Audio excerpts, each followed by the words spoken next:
literally nothing has happened except for, I suppose, a moral victory. If you believe in free speech and you trust Elon Musk, you've won. And this proves that the reaction we're seeing from these prominent leftist personalities, people like Shaun King, it proves it's a temper tantrum because Elon Musk has not done anything. He doesn't own the platform, and they're saying it may take 6 months to complete the transaction. For all we know, the shareholders revolt, reject the board's deal with Elon Musk, and say, we'll risk it.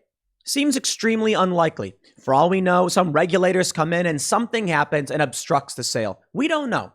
It seems extremely likely, 99.9% likely, that Elon Musk has Twitter. But even if Elon Musk takes over and changes the rules, we have no idea how the rules will change. For all we know, Elon says, let's just bring back the people who are banned and give another chance. That's it. Okay, well, the left is freaking out about that, saying it, Shaun King called it white power. Sure. But they're acting like the apocalypse just happened, and Elon hasn't even touched anything having to do with Twitter other than shaking the hands of the board. It's a temper tantrum, and it's exactly why Elon Musk needed to buy this platform, and it's exactly why we need to purge the leadership at all of these other platforms. I remember that leaked video. I think it was Breitbart that published it. And The Verge also, they may have republished it. I'm not sure. Maybe The Verge actually broke the story, where Donald Trump wins, and then Google employees are crying. And the CEO and leadership, whatever, like Sergey Brin or something, they're talking to the employees and like, we're going to get through this, and we're so sorry. And you want to know what I would say to all of my employees? So we have employees here. I think the kind of people that Timcast hires are the kind of people that we hire are smart, rational, emotionally stable.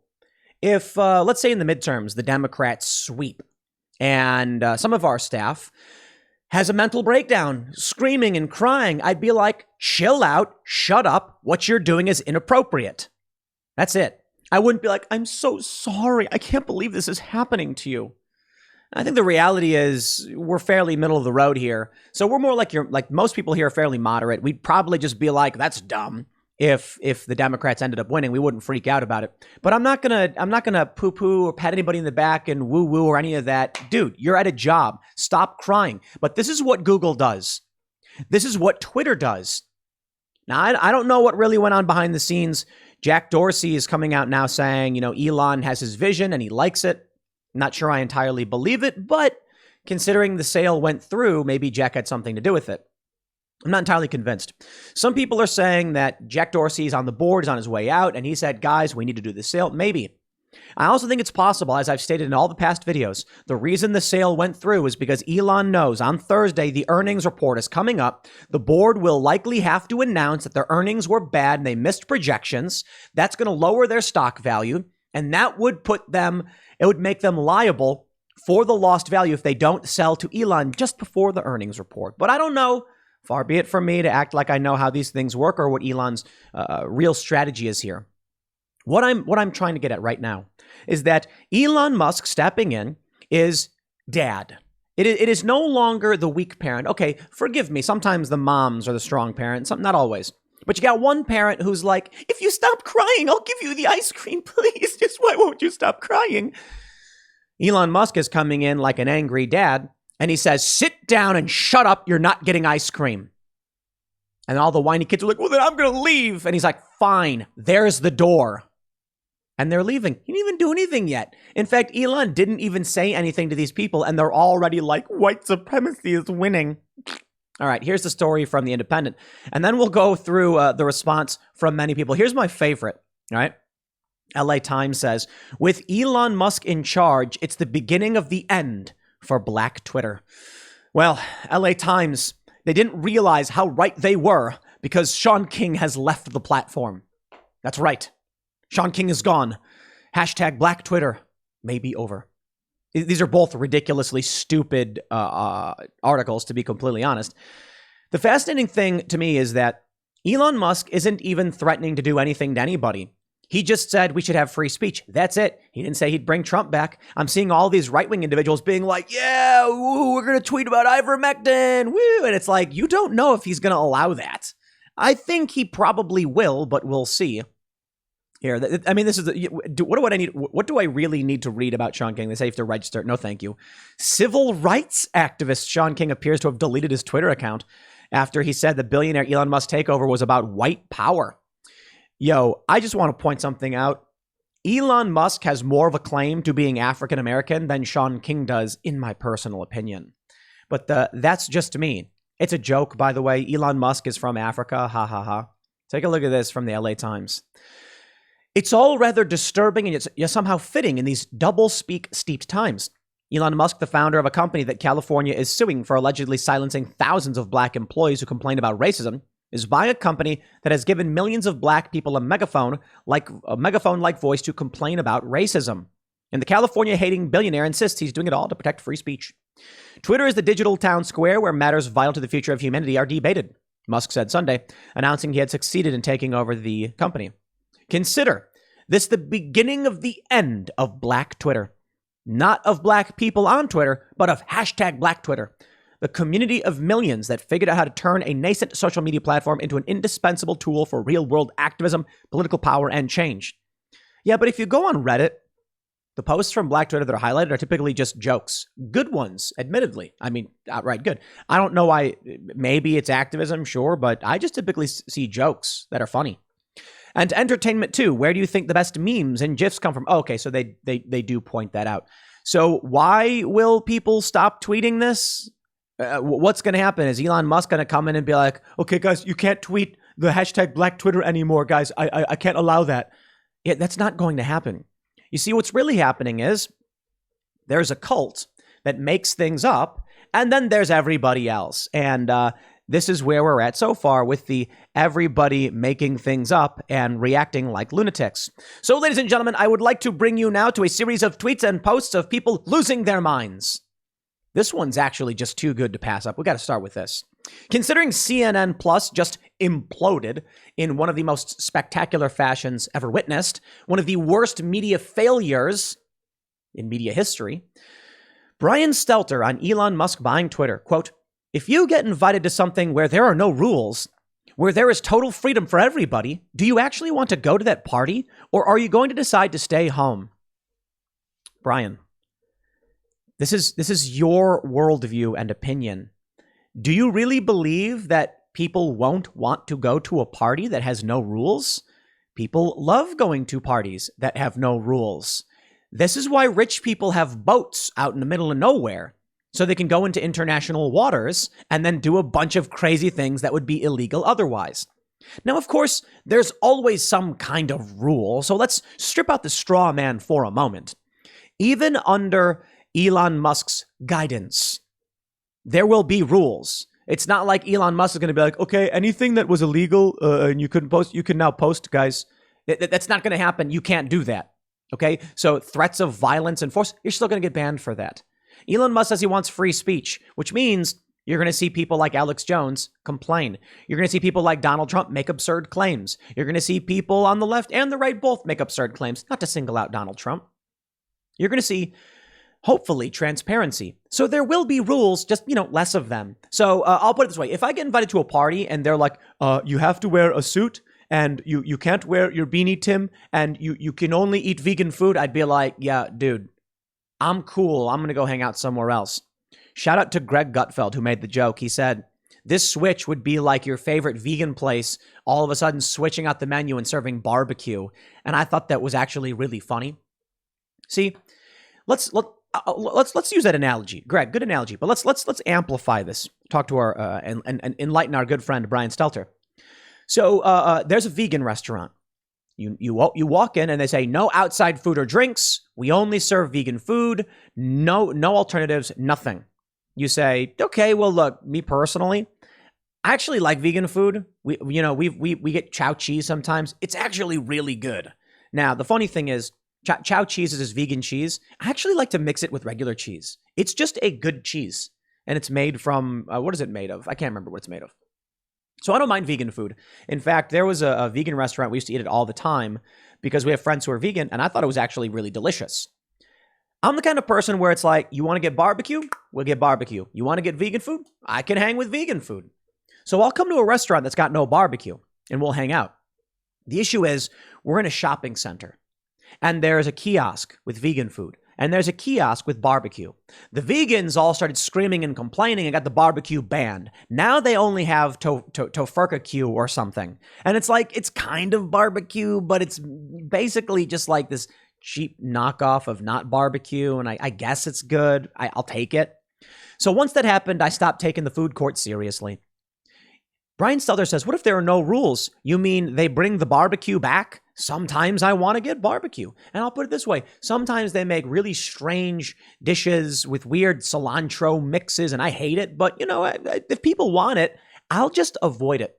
And if the people from that restaurant keep coming up to me and screaming, waving cilantro in my face, I'm going to click the block button and be like, dude, I like a little bit of vegan food, a little bit of the barbecue. Can I have a little bit of both? Brian Stelter doesn't seem to get it. He wants to live in a world where you walk in the door and they're like, barbecue's not allowed, you can't have it, and you can't have a cheeseburger, you got to eat the tofu. It's like, that's the party I wouldn't want to go to, right? The party where you're not allowed to party. What a ridiculous argument from a strange authoritarian. Here we are from timcast.com. Influencers, employees, and celebrities react to Musk buying Twitter. You know, it's all really, really funny. Let me show you some of the meltdown. Elizabeth Warren says this deal is dangerous for our democracy. Everything is dangerous for our democracy, isn't it? Oh, shut up, jeez. Billionaires like Elon Musk play by a different set of rules than everyone else, accumulating power for their own gain. We need a wealth tax and strong rules to hold big tech accountable. Okay, well, if Elizabeth Warren wasn't such a duplicitous liar, I would actually agree with a good portion of what she's saying. But let me slow down there for a minute. Let me explain something to you guys. Elon Musk is the billionaire stepping up and saying free speech. For the first time, someone with massive institutional power is standing up and saying we're going to go the other direction. The entire time these billionaires have been gutting the system, they've been doing it for personal gain and ideology. And for the past, what are we on now? 6-7 years, things have been getting increasingly worse. Elizabeth Warren calling out Elon Musk, actually a fair point. Billionaires do play by a different set of rules. They take loans against their massive wealth. It's kind of ridiculous. Once you have a certain amount of money, you're just above the system. Now, a wealth tax won't solve any problems. It makes no sense. It literally doesn't work. A wealth tax doesn't work because you're trying to tax someone's imaginary value.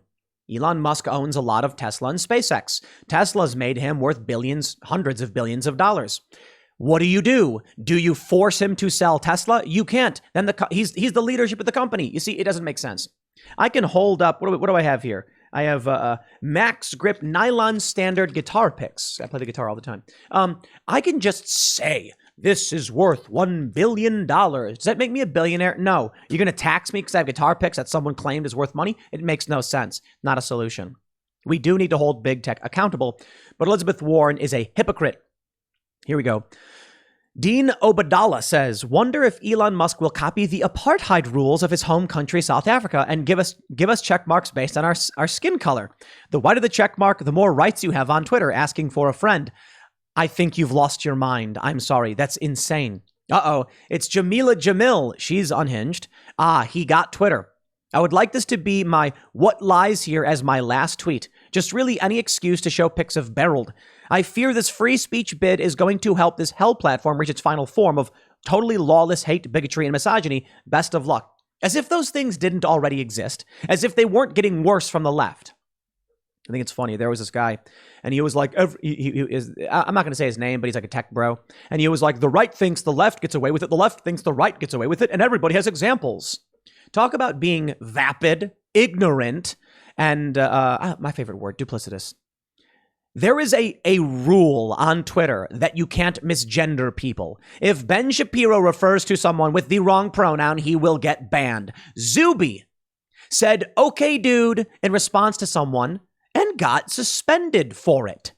Yeah, that is a rule in Twitter's terms that is outright pro-left.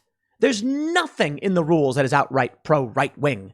So the left is holding temper tantrums like whiny babies. And then people come out and say, well, both sides are bad. Sorry, no thank you. Now, here's the best part about Jamila Jamil's tweet. Do you recall pre-2016 when Twitter had more free speech and the left still used it? And they whined and complained all day, and Will Wheaton said, if you don't ban Alex Jones, I'll leave the platform. And then Alex Jones got banned, and Will Wheaton left the platform anyway. I don't know exactly what order. Will Wheaton may have left first, but he didn't come back.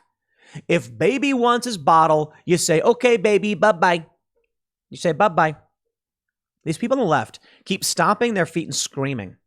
If they're going to leave, let them leave. Let them go have their activist Mastodon blog. The truth is these people won't be leaving.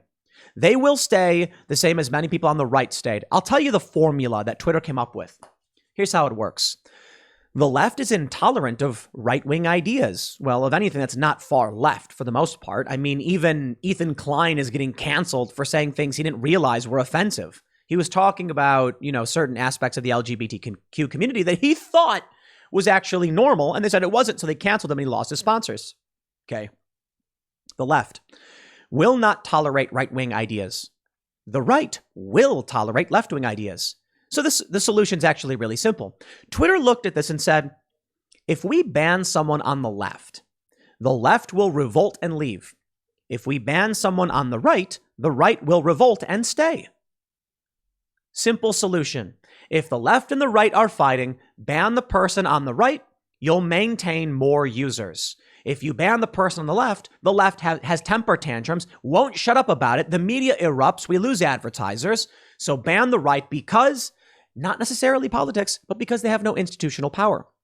If a person on the right gets banned for saying naughty words, Twitter's not going to lose sponsors. If someone on the left gets banned because they were saying naughty things, they may actually lose sponsors. That's the formula Twitter and all these other companies are abiding by, and it's because the left has gained control of the institutions. Here's a really, really fantastic Twitter exchange. It is so psychotic, I assumed Richard Hanania was a parody account.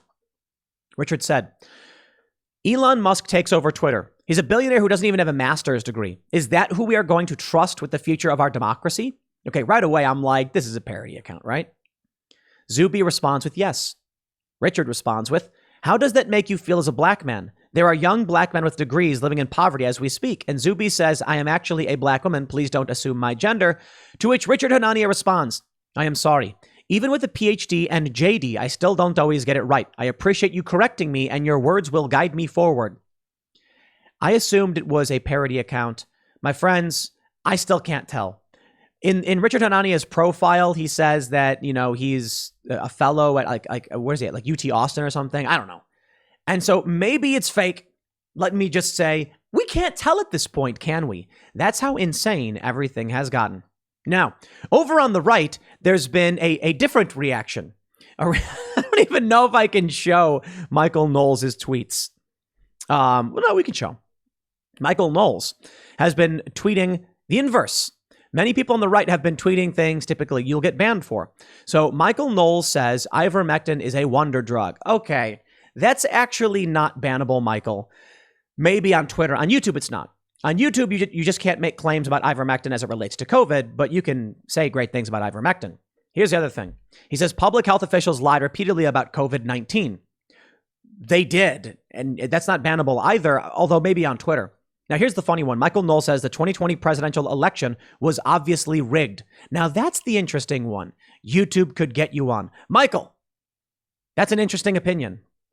Here's how I put it. Rigged is an interesting way to phrase it, but you have to be careful because it seems like YouTube will either... YouTube's so dumb. If you're talking about Donald Trump's fraud claims... I don't think that's true. I think there was, Bill Barr said there was fraud, but not enough to influence the election. I think Bill Barr is probably correct on that point. A lot of people claim that I'm lying when I say this. Yo, people, listen, you want to talk about Time Magazine's The Shadow Campaign? Absolutely. You want to talk about changing the rules, legislators changing laws a year out? You want to talk about Pennsylvania changing their universal mail-in balloting rules? Call it rigged, I suppose.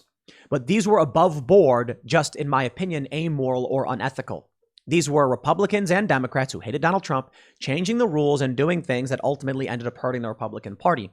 And then, as I always say, if you live in the political world, I hate talking about this. If you live in the political world, you probably can't believe it, but I know too many normies who voted. But the point is, Michael Knowles is pushing back against Twitter, doing the inverse of what the left is basically doing. Or not necessarily, he's just coming out and saying all the things you could supposedly be banned for. Look, ivermectin is trending.